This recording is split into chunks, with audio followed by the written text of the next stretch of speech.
Good morning. You are tuned into 1100 WSGI. And this is Lee Marie with The Go Show. So glad you could join us. And as we do every Go Show, let's go to the Lord in prayer. Heavenly Father, we come to you in thanksgiving. We are so abundantly blessed. Please take this show today where you want it to go. We ask for your guidance on our words. May everything that we do and say today just glorify you. We love you, we praise you, we need you, and we pray a special blessing on our fire department today. In the mighty name of Jesus, amen. All right, well, I am okay. No sound. All right, if you can hear me on Facebook, maybe you might want to let me know. Okay, all right. We're good now. We had a little bit of technical difficulties, but we are okay now. All right. I am really excited because I guess we haven't had the fire chief in since about over a year ago. Yes, ma'am. Okay. So let's get the mic real close to you. There we go. Okay, now let's try it out. Go ahead. Test 1, 2. Oh, perfect. Excellent. So the reason why I called is because, I was surfing around on Facebook because that's where I get a lot of the events. The Go Show, we do half inspiration or education and then half events.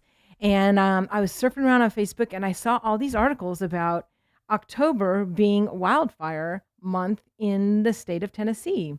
And I didn't realize that. I don't know why, but Drier conditions, obviously. Of course, from October 15th to May 15th, the state requires burn permits.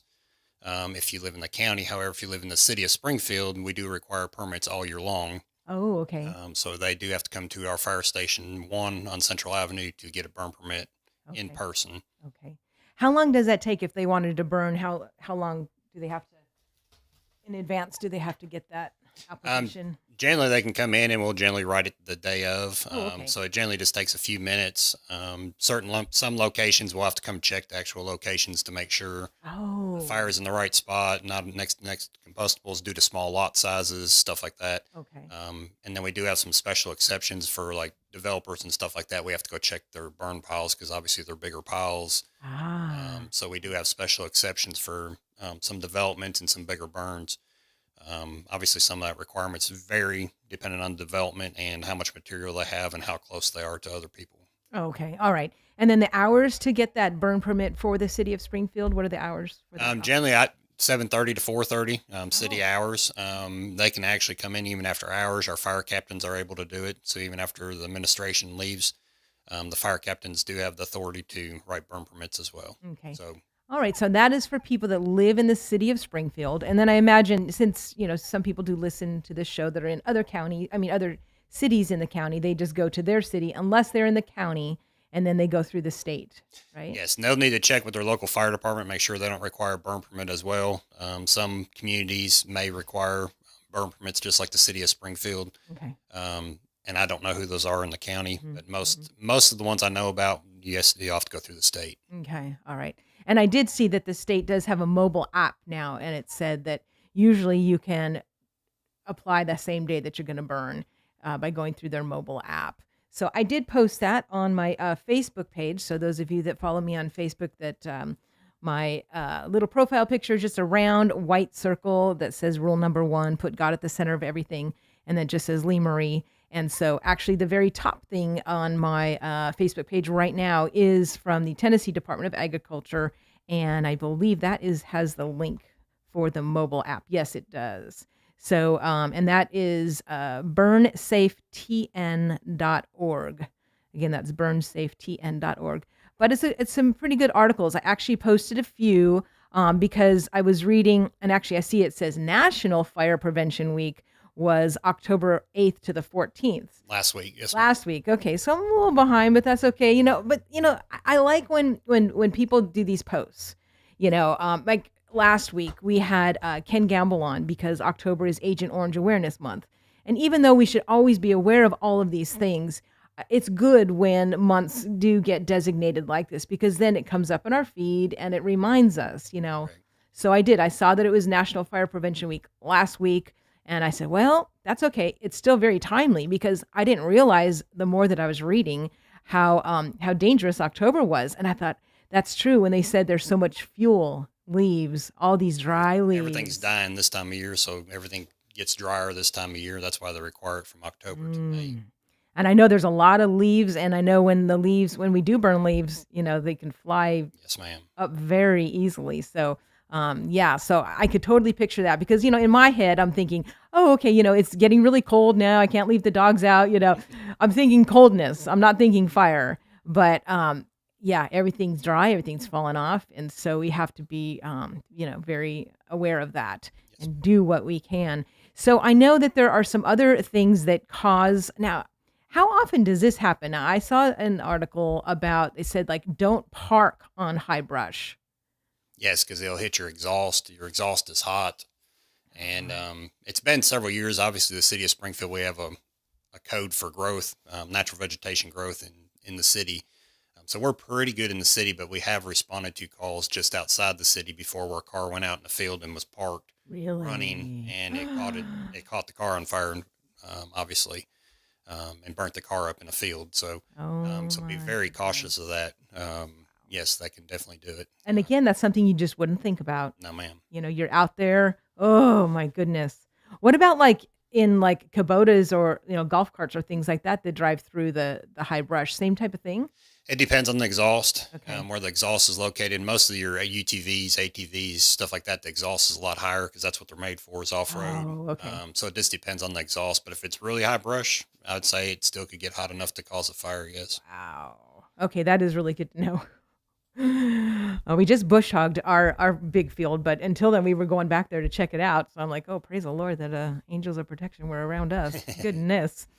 So other things that we should be watching for. Don't let your tow chain on your truck drag. Is that true? That Sparks. sparks. Yes. Okay. Another thing that, because I know like a lot of people, in the county have been here a long time, and these are like, oh, Lee Marie, I know that, but we have a lot of new people into town. Yes, ma'am. And they're not used to all of this. Correct. So that's why I was like, we need to cover it, because This month's National Fire Protection Week, they put out a theme every year for Fire Prevention Week. This year's theme is cooking safety. So cooking safety is the leading cause of fires in households. Wow. It's responsible for about 44% of fires in homes, as well as about 158,000 annual fires due to kitchen fires and cooking caused by cooking. And number one cause of that's unattended stoves. So cooking safety, we just did a presentation at Friday Night Market on October 6th. We did a cooking safety demonstration where we actually let people get some fire extinguisher training. Oh, nice. So that was nice. And then we have an oven and we have a pot that we start a little fire on it and show people why you don't use flour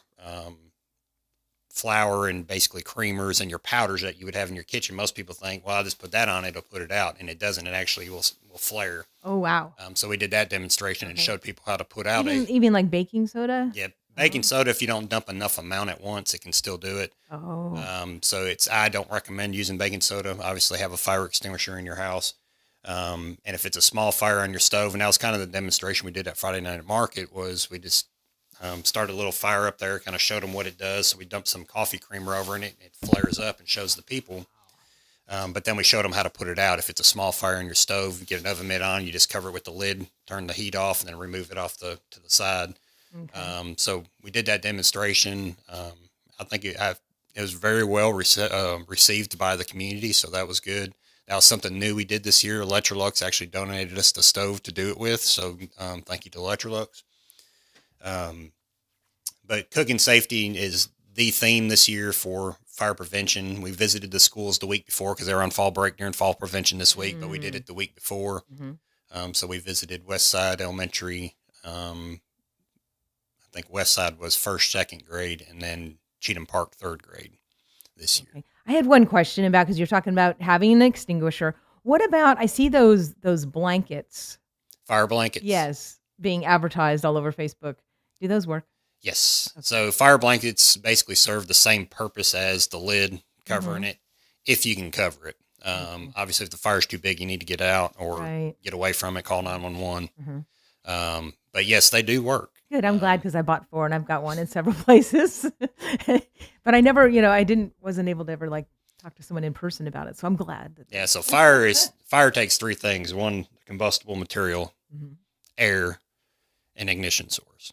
So it takes those 3 things, and if you remove the air with the blanket, it'll put the fire out just like adding water. Okay. So I'm surprised that those, took so long to come out. Because it seems like a really good. They've actually been around a long They time. just haven't been mainstream. Yes. Yeah. Okay. Yep. All They've right. been around a while. So yes, ma'am. Okay. Do you guys use them in We do not. any type of? We have plenty of water on our trucks and a good hydrant system. So Okay. All right. Do you have any in your home? I do not. Oh, okay. Okay. Whoever buys him for Christmas, you might want to get him one. No. Probably does a lot less damage than a bunch of water or a bunch of foam, right? It depends. Well, it depends on the size of the fire. If it's small, which the blankets are designed for, small fire, most small fires don't take just a little bit of water to put out. So, and the fire is you're gonna evaporate most of the water. Okay. But yes, you're gonna use a little bit of water on a fire, but the blanket, it removes it. Like if you had a trash can on fire, a small trash can, a blanket would be fine to snuff it out. But again, if it gets big enough, you're not gonna be able to use the blanket anyway. Okay. All right. Good to know. All right. And then other things to be watching out for. Of course, people are doing the campfires right now. The s'mores or the other things. And so what advice can you give people for putting out those type of situations? Well, obviously, can maintain a safe area around the fire for kids. Make sure they're not getting too close to the fire. Obviously, try to use fire pits or some sort of barrier between the fire and anything around it. Keep a safe distance from any combustible material, outbuildings, flammable material. Don't use gasoline to start it. That's a big one. We see that a lot. People get burned from gasoline. Trying to start a fire. They think it's flammable, so they'll dump it on it, but it has a really low flash point. So you see a lot of people, the vapor cloud lights, and they'll catch them too as well. Oh, yeah. And a lot of people don't realize about the fumes. Yes. And that's the biggest one with gasoline. Obviously, make sure if you're having an outdoor fire, make sure you got some sort of extinguishing agent close, whether it's a garden hose, fire extinguisher, or something like that, in case the fire does get out of control. Keep your fires relatively small. Try to burn what you're only supposed to, natural vegetation, firewood, no cardboard. Try not to burn leaves, stuff like that, because leaves do float up and they will drift off. Ah, okay. And as we learned, I think about 2 weeks ago, the leaves are good for your soil. So those are good to leave around your garden, because Mother Nature doesn't like bare soil. Bob Airy was here and talking about that. And so instead of burning those leaves, mulch them around or, put them around your lawn or your garden that that you just pulled up. You don't want to leave that all blank. So leaves are a great thing for that, or compost. Okay. And then when we mention fumes, how far, what's the farthest, that fumes can actually? They can travel a long way, just depending on wind direction. So if the wind's up a little bit, it can travel. Yeah, I can't give you a definite answer on that, because it can travel sometimes probably 10 feet, sometimes 2 feet. So It just varies on how hot it is one, and how quick it's actually vaporizing the fuel. Okay. And if the warmer it is, the more it vaporizes. So then you're going to have more fumes in there. The cooler it is, it's less fumes. But if you have a wind, it's still a risk. And those winds can change. So fire creates its own wind.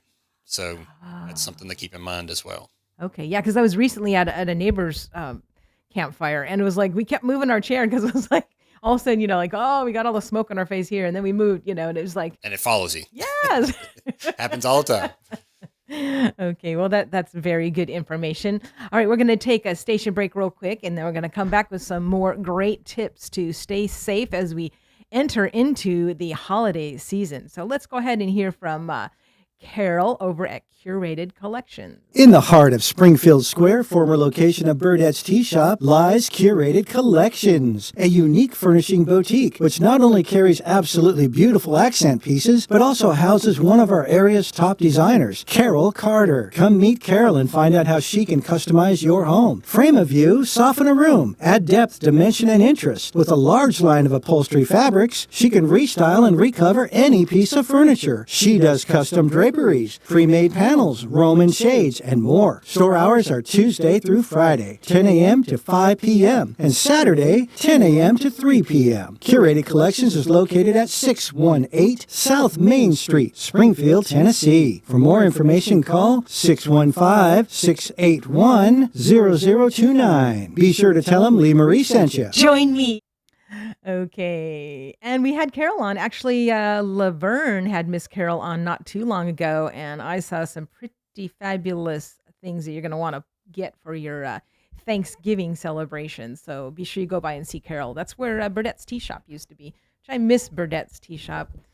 Anyways, we have Springfield Fire Chief Jeff Glodoski here, and he is telling us lots of tips because October is wildfire time in the state of Tennessee. And so we can never be too safe.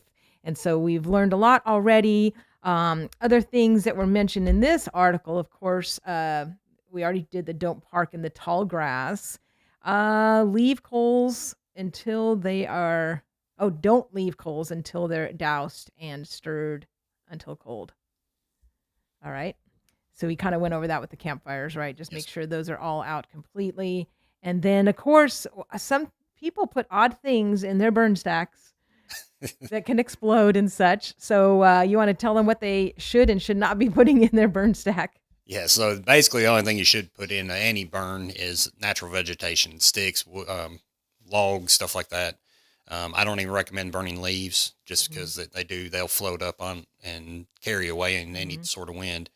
So basically just natural vegetation, sticks, limbs, and no boxes logs. And no cardboard. No boxes, no cardboard. People love to do that, and that stuff flies really high. And it stays lit for a while as well. So, and papers, don't burn papers either because they're just like a leaf. They'll get up and fly. Okay. Even though it's made of natural vegetation, I mean, it's paper made of wood, but it's been a treated process. So try not to burn any of that, just natural vegetation only. Okay. And you can turn in those boxes for free over at the dump. They have a box for boxes. So that's correct. Just flatten them out and take them in because there's a lot of brush out there. I know when I'm driving around, I just see all those cornfields that are still up and, just a lot of. Yes, ma'am. A lot of fuel, as they say, right? And then, of course, I know that people probably need to be reminded about extension cords, power cords, what to plug in and what not to, because people are getting those heaters out. It's that time of year. Yeah. Yes.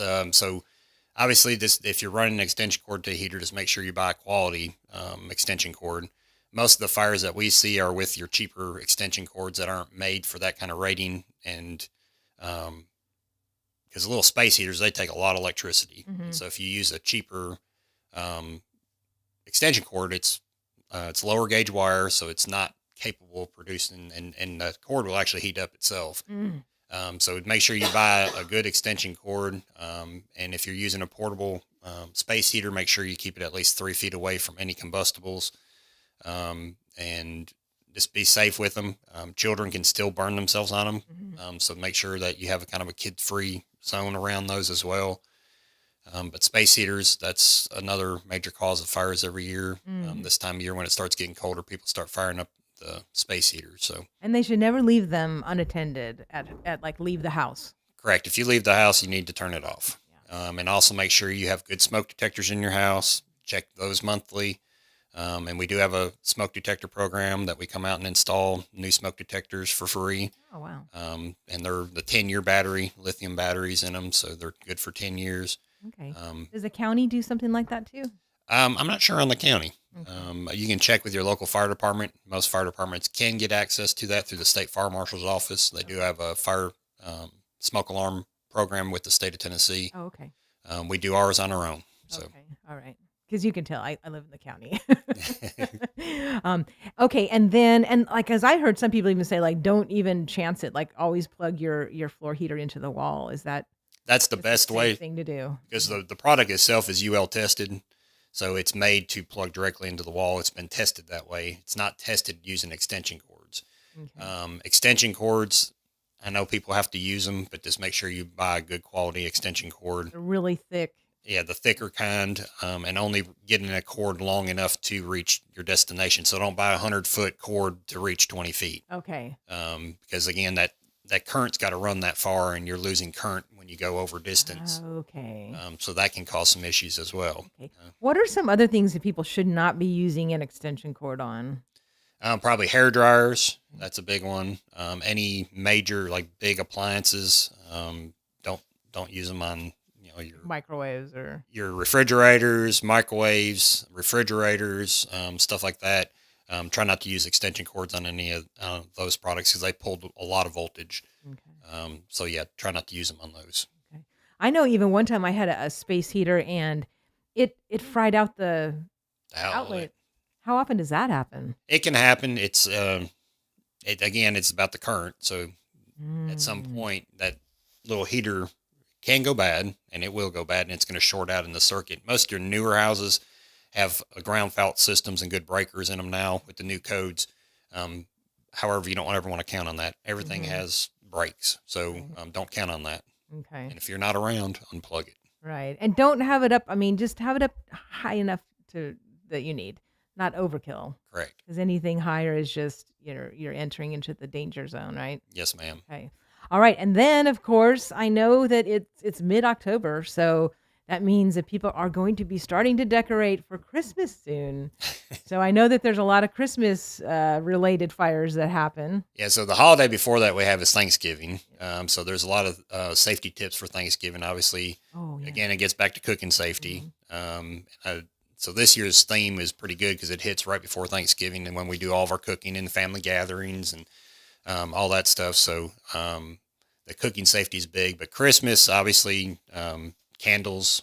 They don't recommend using candles. If you're using candles, make sure you're home when you're using them. Blow them out before you leave. Candles are very dangerous when you have pets because pets can come by and knock them over, and you might not be around when they do it. It falls into something, catches it on fire.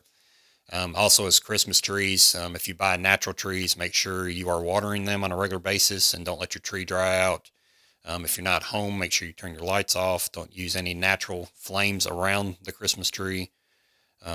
Again, extension cords, limit your extension cords to the tree. If you have to use them, make sure you're using good quality extension cords to your tree for your lights. But other than that. Okay.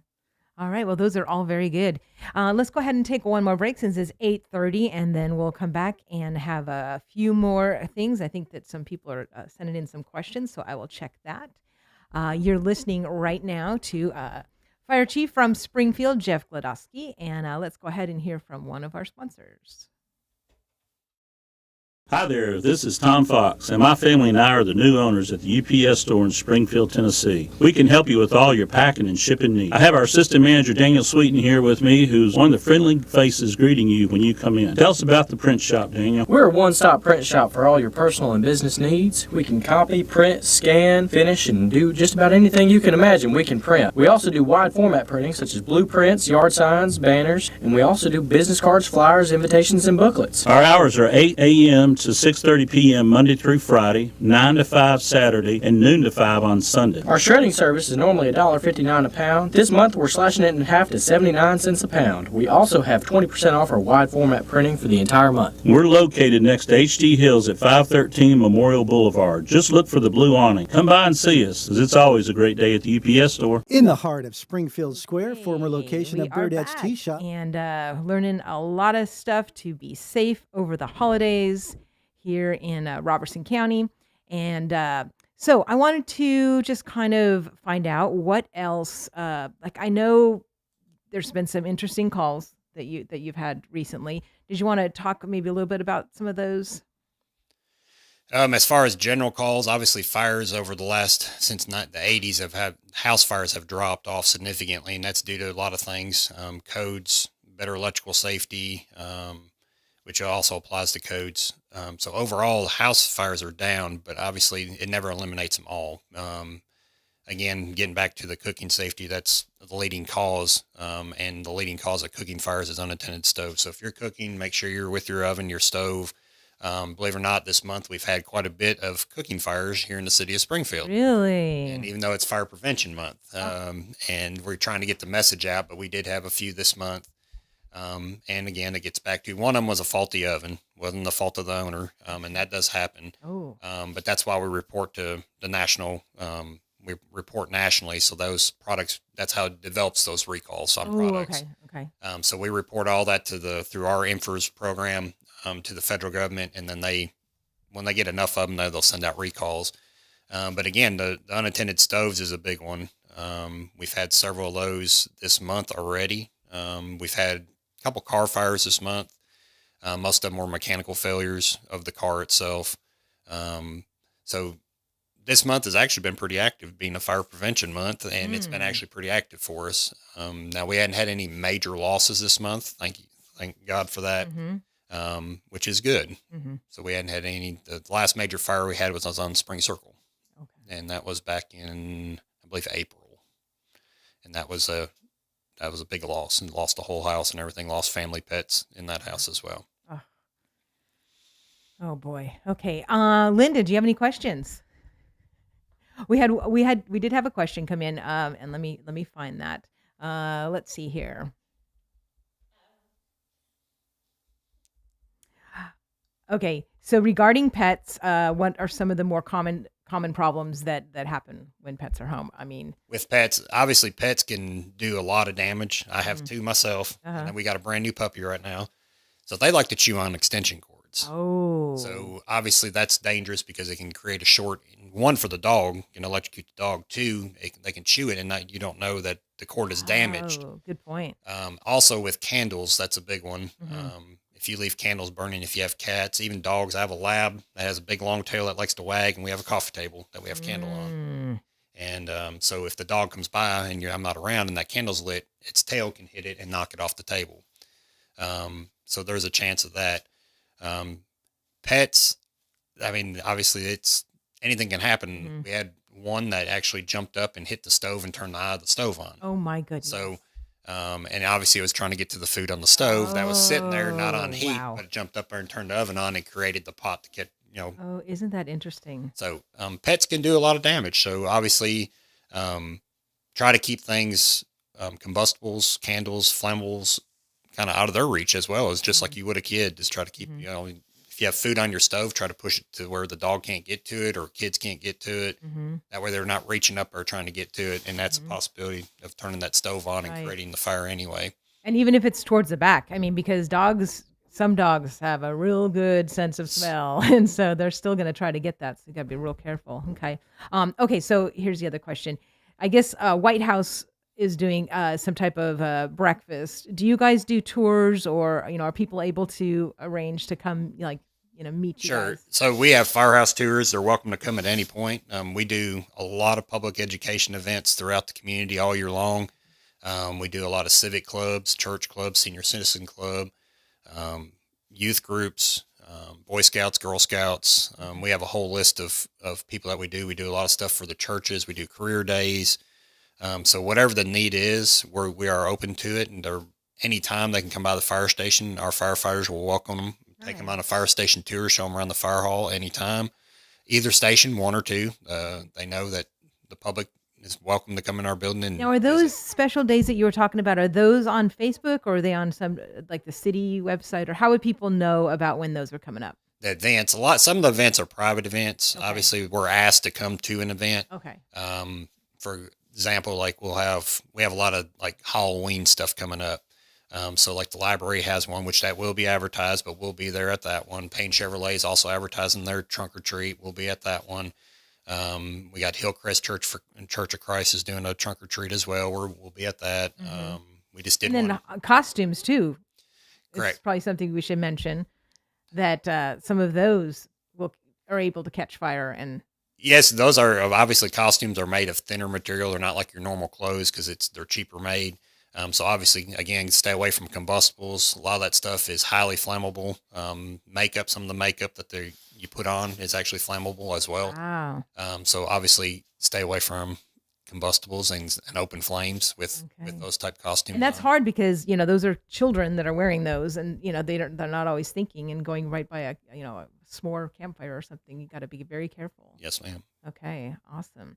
All right. And then if people want to get a hold of the station, is the best way to stop by, or is there like a public phone number that you want Yes, to give? they can come by or call us at 615-384-4381 for any general question or to set up a public tour. They're more than welcome to call, set up something for their group. We will come out and do whatever they want. Cooking safety, we can give fire extinguisher training. We do CPR training now, so we do quite a bit of stuff now.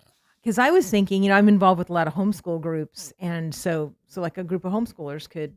We have that quite often. Oh, you do? Homeschool groups. We have Chrysler Elementary comes, Crestview Elementary, several elementary schools come visit us, do a station tour, South Haven, Grace Baptist.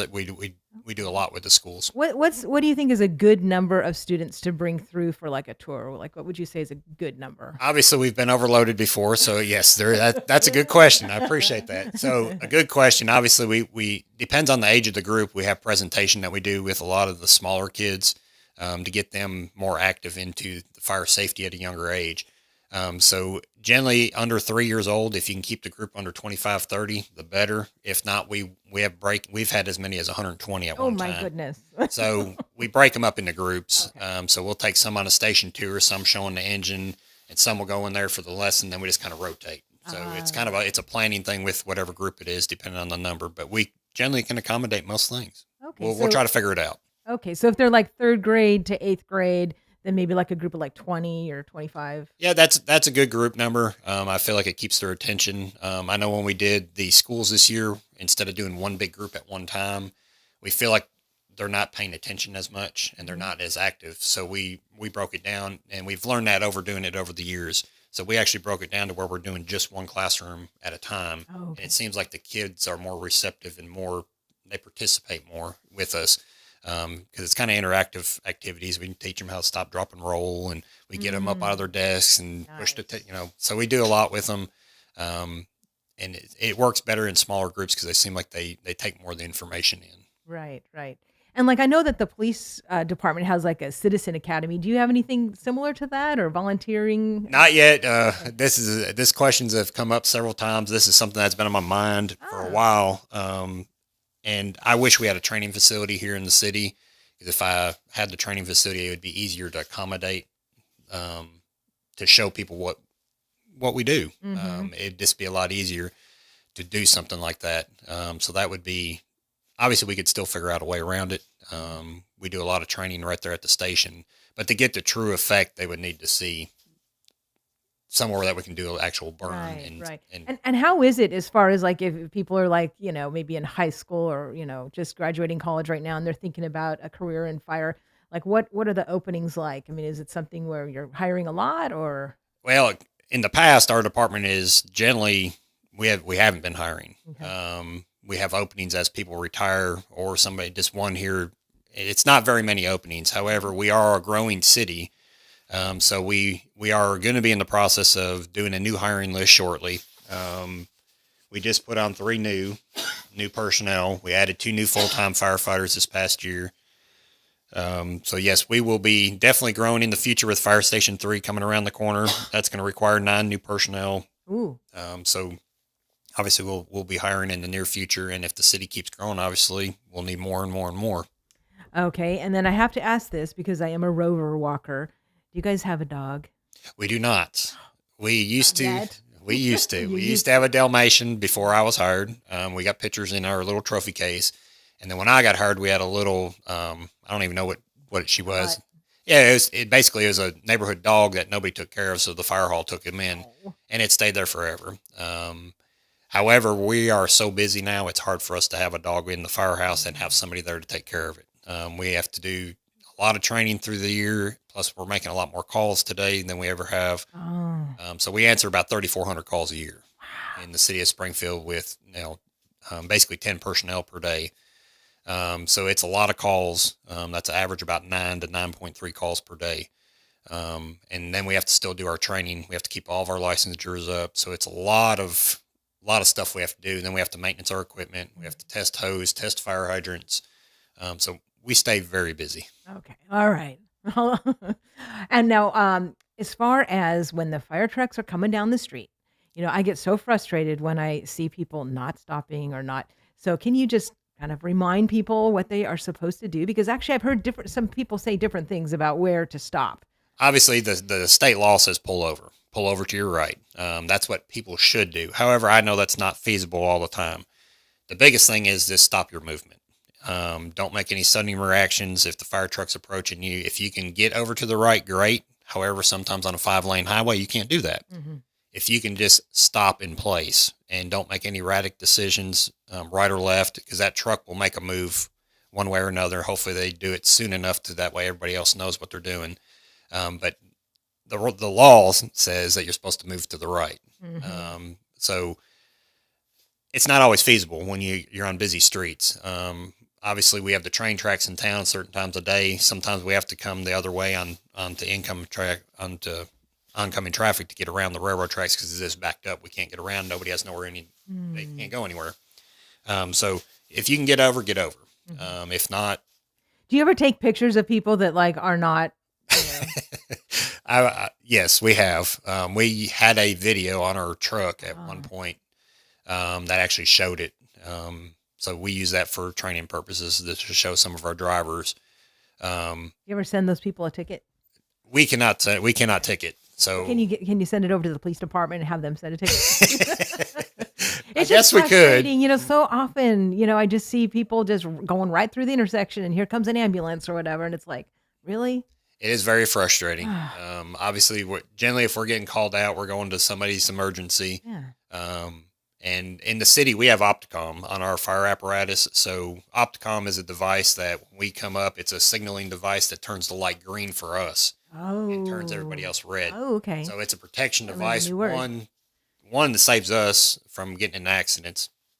It's not 100% proof, but it works. But if somebody's running a red light, it's not going to stop it anyway. Right. So we still have to do it with due regard running through intersections. But we have an Opticom system that's on just about every traffic light in the city. Oh, okay. So, I'm going to be watching for that now. Yes, ma'am. That's great. All right. Well, I can't believe that it's already almost 10 till, but I appreciate you spending so much time letting us all know, because this is all such good information and I want to share it. And can you give that phone number one more time so that people know how to get a hold of you? Yes, ma'am. 615-384-4381.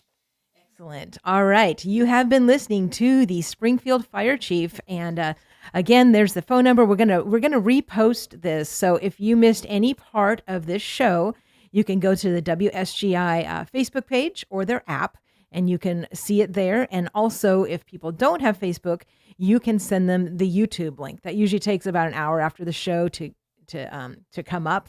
But since this is all really good information and very, you're right here in Springfield, so it's very timely, especially with all the, October being all the brush and all the leaves out there and everything. So we really appreciate you coming in and giving us 45 minutes. Thank you so much. You are welcome. All right. Stay safe out there, and we will continue to help educate people. And I'm going to be telling some homeschoolers about doing some tours, because I also haven't been to a tour here of the fire departments in Springfield. So I think that would be great. Linda, you want to go too? All right. Linda wants to go too. Okay. All right. We're going to do one more break as the chief exits, and we'll see you. We won't wait another year before we have you. We'll have you on before then. Sounds good. All right. Thanks so much, Chief. All right. Let's do our last sponsor, and that would be Southside Drug Company. Located at 1000 Main Street in the heart of downtown historic Springfield lies Southside Drug Company, which has delivered hometown-friendly service since 1919. They offer compression stocking fittings, nebulizers, monthly care packs, get your medication rolled into strips or perforated packs, and free delivery within city limits. My favorite healthy cafe for breakfast and lunch. Weekdays, go in, try their real fruit blueberry smoothie. Store hours, Monday through Friday, 8 a.m. to 6 p.m. and Saturday, 8 a.m. to 4 p.m. Visit SouthsideDrugCo.com. Be sure to tell them Lee Marie sent you. Okay, and we are back, and I only have about 8 minutes to cover calendar stuff, but I'm going to do my speedy calendar thing like I usually do. So I'm going to be going down the page of my Facebook page, so it will not be chronological, but it will be easy for you to find it. Boy, there's a lot of lost dogs out there. Oh, okay, so this Wednesday, tonight, of course, Shannon and John do their freedom class over at Grace Baptist. That's at 6:45. But I have to tell you what's going to happen the next Wednesday after that, if I'm not mistaken. Is that the last Wednesday of the month, Linda? Because we have something very special. Yes, it is. It's the 25th. Spiritual warfare guru Steve Hemphill is going to be on our show this next Wednesday. So a week from today, tune in at 8:00 because Steve Hemphill will be on. And I am pretty certain that he is also going to be on Laverne's show from 7 to 8. He has endless amounts of stories and just amazing things. You really have to make sure you catch him. Also, he is going to be speaking on that Wednesday night, the 25th, over at Fluellen Baptist in Springfield. So last time he was there, it was a full house. You're going to want to make sure you put that on your calendar. So that's 6:30 on Wednesday, October 25th. Steve Hemphill will be at Springfield Baptist Church. And it's always interesting because he always takes questions at the end as well. And so make sure you go out and see him. He has several books out. The most popular one is What Are the Stakes, which I brought one. It's in my purse over here, so we'll see if I can get that out. But like he's got God's Power for Our Daily Battles. He's got so many books, and he also has a kid's book out now too, dealing with spiritual warfare. So it's going to be really great to have him in, and so make sure you thank you, Miss Linda, that you put that on your calendar. All right, and here is the steak that I was talking about. Not like a steak that you eat, but a steak you put in the ground. And these stakes have Bible verses on them, and you can stake out your property and read the Bible verses out loud. It helps tremendously, and he's got a lot of great stories about that. Matter of fact, he has been approached to do a pilot, a TV pilot, and it's going to be called Shadow Warrior. So he is currently getting all the plans together for that. I think they've actually started filming Shadow Warrior for TV. So if you haven't heard any of Steve Hemphill, go on YouTube, or his website is active-faith.org. Again, that's active-faith.org. And you can see a lot. He's got podcasts and he's got so many videos. So, make sure you look at that and tune in next Wednesday. You can hear him on our shows. And then also you can go see him at Fluellen Wednesday night. All right, so we're going to go down my Facebook page right now and tell you about some other things coming up. Oh, this Thursday, that's tomorrow, 6 p.m. at the center.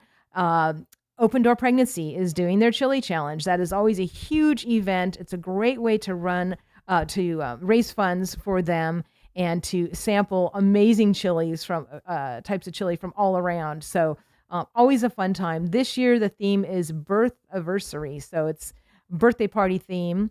Okay, some other things coming up. Weekly Kids Climbing Class is this Sunday at 2 p.m. over at 504 Climb. City of White House is doing their fire department community breakfast on Thursday, August 26th at 8 a.m.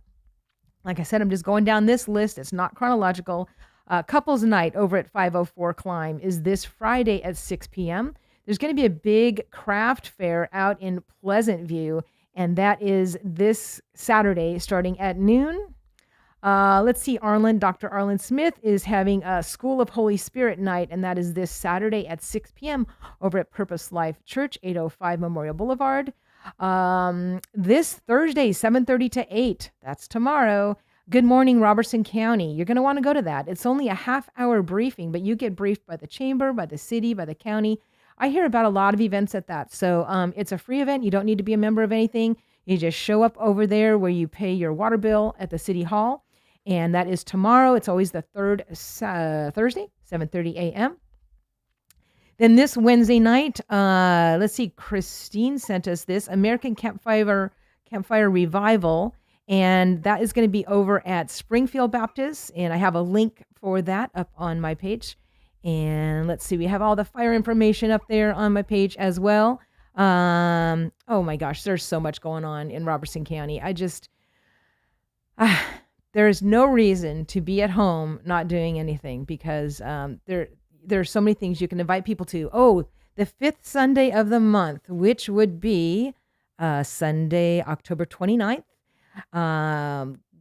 Lights Chapel is doing their 5th Sunday music night and potluck, finger food potluck. And you're going to want to go there. You know, Danny Crabtree is their worship leader, and his song just got #1 recorded song. Larry Sparks recorded it, but it's a Danny Crabtree song. And so come on out to Lights Chapel. That would be a great way to spend that last Sunday of the month. And Fiddle-Dee Farms. Maybe I shouldn't tell them about that till I get my tickets, because otherwise it might sell out. All right, I'll be nice. Fiddle-Dee Farms. Last year, that was probably my favorite Christmas show that I went to. They did an amazing job singing and dancing. So it is out past Greenbrier, although I think it says it's a Greenbrier address, but you know how those things go.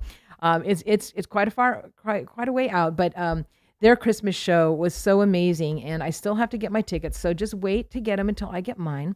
No, just kidding. And Miss Linda, you went last year too. Okay, go ahead, Miss Linda. It was an amazing show. I enjoyed it tremendously. Good. All right, so you want to go this year? Absolutely. All right, let's get a big group together. I'm waiting on you to get our tickets. Okay, well, keep reminding me. I had a crazy day yesterday, like a 12-hour work day, and I forgot to drink enough water. So like I woke up with a headache. I'm like, oh, what did I do? It's so important this time of year to stay hydrated, you know, because that can cause a lot of issues. So make sure you're getting that hydration, and, you know, make sure you're eating well, because as we enter into, you know, holiday season and you know, some people are getting flu season, you know, symptoms at this time. So, you know, the best way to fight all that is to stay healthy and to eat actual food. And I know it's hard. It's hard to eat food because I'm tempted as well. You know, I'm just as guilty. You know, I go buy something and it's in a box or a package and it's not food, but it tastes like it and it looks like it and it's sold as it is. But you know, it's good to go for the whole food, you know, the actual, you know, grapefruit or the actual, you know, meat, or the vegetable, you know. So try to eat things that your body would recognize as food, and that will help us stay healthy. And then, of course, getting plenty of vitamin C and sunshine. You all should be going out for at least a half hour of sunshine every day. It does wonders for you. Deborah will tell you that, Deborah Grant, our mutual friend that introduced me and Linda to each other. Hello, Deborah. We're doing a shout out to you. We miss you. She helps out on the show quite a bit. But anyways, I cannot believe that the time has flown and we only have 4 minutes left, and I have to do a closing prayer before Mr. Newsman comes on and talks over me. So did I forget anything? We're good? We're good. Okay, let me look at my calendar super quick just to make sure there isn't something absolutely crucial here. So tomorrow is Good Morning Robertson County, and Open Door Pregnancy is at night. Lots of things going on. Oh, the turkey shoot, Veterans Turkey Shoot. They shoot paper turkeys, paper targets, and it's at the American Legion, and it's every Saturday right now in October and November. So get out there at 7:30 to sign up. It's a fundraiser for the American Legion, and they can always use help putting up the paper targets, because after each round, they have to go down to the end and put up a new paper. And so it's completely safe. You're going to want to bring some ear protection, although they'll have some as well. But, you know, if you can go out and help put up targets, that would be wonderful. So it's not the same people that have to do it all the time. And then again, just remember to tune in next Wednesday, because we're going to have Steve Hemphill on Laverne's show and on my show. And then, of course, Wednesday night, the 25th, he will be at Llewellyn Baptist. All right, time for our closing prayer. Oh, Heavenly Father, thank you so much for today. Thank you for the chief coming and giving us all this great information. And thank you for your angels of protection all over the city of Springfield and over Robertson County. Thank you so much for just putting all of these people in our lives that are just so amazing. Oh, thank you for Linda helping us. Thank you for WSGI. Thank you for your son. And if anybody out there does not know him yet, I pray that this just be a big day of salvation. We love you. We praise you. We need you. In the mighty name of Jesus, amen. All right. Y'all have a great day. There's so much going on. Go on my Facebook page. Check out those events. Go to the WSGI app. Share this great information that the chief shared with us. Go ahead and make it a great day. You have been listening to 1100 WSGI. I will see you next Wednesday.